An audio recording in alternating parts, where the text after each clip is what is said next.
శ్రీమాత్రి నమః. అందరికీ నమస్కారం అండి. మనకి 2026 సంవత్సరం ఫిబ్రవరి 17వ తేదీ మొదటి సూర్యగ్రహణం అయితే ఏర్పడబోతుందండి. అయితే ఈ సూర్యగ్రహణం యొక్క పట్టు విడుపు సమయాలేంటి, ఇంకా ఈ సూర్యగ్రహణం భారతదేశంలో కనిపిస్తుందా లేదా, ఏ ఏ ప్రాంతాల్లో కనిపిస్తుంది, పట్టు విడుపు సమయం వచ్చి 2026 సంవత్సరం ఫిబ్రవరి 17వ తేదీ అనగా మంగళవారం రోజున సాయంత్రం 3:26 ప్రారంభమయ్యి రాత్రి 7:57 వరకు ఈ పట్టు విడుపు సమయాలు అయితే ఉన్నాయండి. కానీ ఈ సూర్యగ్రహణం అనేది మన భారతదేశంలో ఎక్కడా కనిపించదు. ఇది పాక్షిక సూర్యగ్రహణం. మనకి కనిపించినందున సూతకాలం కూడా వర్తించదండి. ఈ సూర్యగ్రహణం ఏ ఏ ప్రాంతాల్లో కనిపిస్తుందో ఇప్పుడే తెలుసుకుందాము.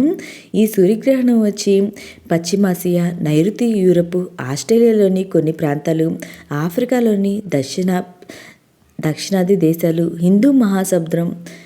హిందూ మహాసముద్రంలోని తీర ప్రాంతాల్లో, అట్లాంటిక్ ధ్రువ ప్రాంతాల్లో కనిపిస్తుంది. గ్రహణం మన దేశంలో కనిపించ